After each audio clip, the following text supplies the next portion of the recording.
2025년 노인을 위한 나라는 없다. 여러분, 혹시 기억하십니까? 2007년에 개봉했던 코엔 형제의 영화 노인을 위한 나라는 없다 말입니다. 영화 역사상 가장 소름 끼치는 살인마 단발머리의 안톤 시거가 등장했던 그 영화요. 그는 아무런 이유도 감정도 없이 오직 동전 던지기 하나로 사람의 목숨을 결정짓는 마치 태풍이나 지진 같은 재앙이었습니다. 그런데 말입니다. 이 영화가 개봉한 지 20년 가까이 지난 지금 2025년 대한민국의 거리에서 저는 그 안톤 시거보다 더 무서운 존재를 목격했습니다. 총을 들지도 않았고 피를 흘리게 하지도 않습니다. 하지만 이 존재는 지금 이 순간에도 수백만 명의 사람들에게 아주 차갑고 조용하게 속삭이고 있습니다. 당신은 이제 쓸모없는 존재야. 이 세상에 당신이 설 자리는 없어. 지금 제 목소리가 들리시나요?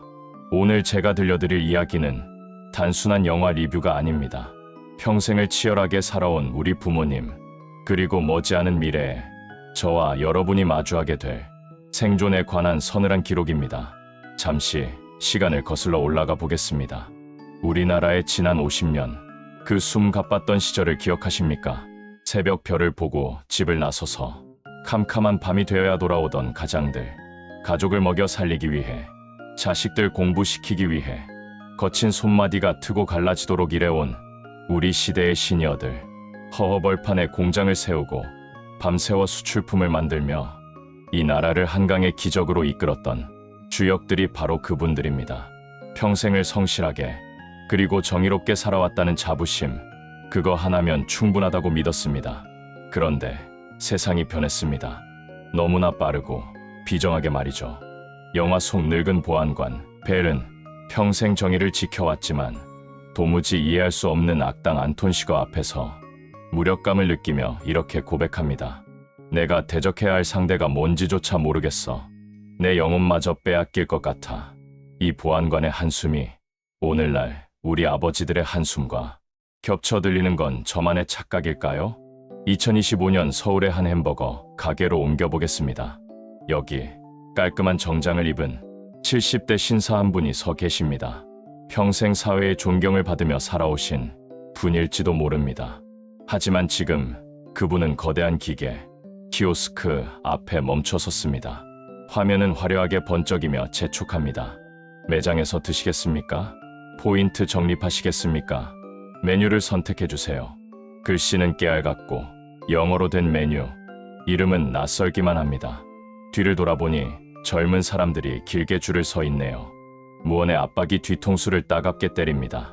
결국 그분은 떨리는 손을 거두고 조용히 가게 문을 나서십니다. 자, 여기서 질문 하나 드립니다. 이분들이 무능해서 햄버거 하나 주문 못하는 걸까요? 아닙니다. 절대 아닙니다. 평생을 성실히 살아온 이분들에게 세상이 너무 불친절해진 것입니다. 현실의 노인들에게 디지털 문명은 영화 속 살인마 안톤 시거와 똑같습니다. 말이 통하지 않습니다. 사정도 봐주지 않습니다. 조작법을 모르면 가차없이 처음으로 돌아가 버리는 차가운 벽일 뿐입니다. 영화 속 보안관은 그나마 보안관 배지라도 반납하고 은퇴할 수 있었죠. 하지만 현실은 어떻습니까? 우리 부모님들은 삶에서 은퇴할 수가 없습니다. 당장 밥을 먹어야 하고, 아픈 곳을 치료하러 병원에 가야 하고, 은행에서 돈을 찾아야 하니까요. 그런데 은행 창구는 사라졌습니다. 식당 종업원도 사라졌습니다. 택시를 잡으려 손을 흔들어도 그냥 지나쳐 버립니다. 이미 스마트폰 앱으로 예약된 차들이니까요. 이것은 단순한 불편함이 아닙니다. 당신은 이제 이 시스템에 적응하지 못했으니 도태되시오라고 선고하는 인간의 존엄성에 대한 소리 없는 사형 선고나 다름없습니다. 혹시 지금 이 이야기를 들으면서 에이, 그건 노인들 문제고 나는 상관없어 라고 생각하시나요? 스마트폰을 능숙하게 다루는 20대, 30대 여러분, 정말 자신 있으십니까? 단언컨대 이것은 남의 이야기가 아닙니다. 바로 머지않은 미래, 반드시 다가올 당신의 이야기입니다. 기술은 폭발적으로 발전합니다. 지금의 청년들이 노인이 되었을 때 세상은 인공지능과 뇌파 통신이 지배할지도 모릅니다. 그때가 되면 지금 스마트폰 터치하는 여러분을 보고 미래의 젊은이들은 이렇게 말할 겁니다. 아니, 할아버지, 생각만 하면 결제가 되는데 왜 아직도 손가락으로 두드리고 계세요? 답답하게. 우리가 지금 이 문제에 침묵한다면 미래의 우리는 똑같은 방식으로 복수당할 것입니다. 영화 제목 노인을 위한 나라는 없다는, 결국 우리를 위한 나라는 없다는 섬뜩한 예언인 셈입니다. 그렇다면 우리는 대체 어떻게 해야 할까요? 세상이 변했으니 억지로라도 적응하라고 등 떠밀어야 할까요? 아니요. 저는 감히 설계가 잘못되었다고 말씀드리고 싶습니다. 사람이 드나드는 문은 어린아이도 노인도 누구나 열 수 있어야 문입니다.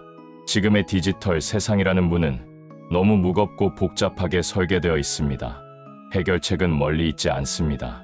바로 사람을 향한 배려입니다. 기술을 만드는 기업은 가장 약한 사람을 기준으로 기계를 만들어야 합니다. 글씨는 더 크게, 과정은 더 단순하게, 모르면 바로 상담원과 연결될 수 있게 말이죠. 이것을 전문 용어로 유니버설 디자인이라고 합니다. 그리고 무엇보다 중요한 것, 바로 우리 사회의 30초의 인내입니다. 영화의 마지막 장면을 기억하시나요? 은퇴한 보안관은 꿈 이야기를 합니다.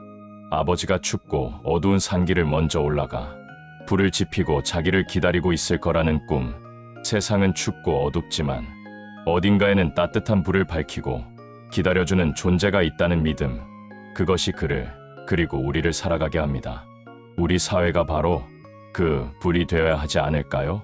키오스크 앞에서 머뭇거리는 어르신의 등 뒤에서 짜증 섞인 한숨 대신 30초만 더 기다려주는 여유. 도와드릴까요? 라고 건네는 따뜻한 말 한마디. 그것은 단순히 노인을 돕는 게 아닙니다. 먼 훗날 똑같은 자리에 서 있게 될 미래의 나를 지키는 일입니다. 그리고 기계가 아무리 발전해도 결국 이 세상의 주인은 사람이라는 것을 증명하는 유일한 길입니다. 2025년 대한민국. 비록 지금은 노인을 위한 나라가 아닐지 모릅니다. 하지만 여러분의 작은 관심과 배려가 모인다면 적어도 사람을 위한 나라는 만들 수 있을 것입니다. 오늘 저의 이야기가 여러분의 마음의 작은 불씨가 되었기를 바랍니다. 감사합니다.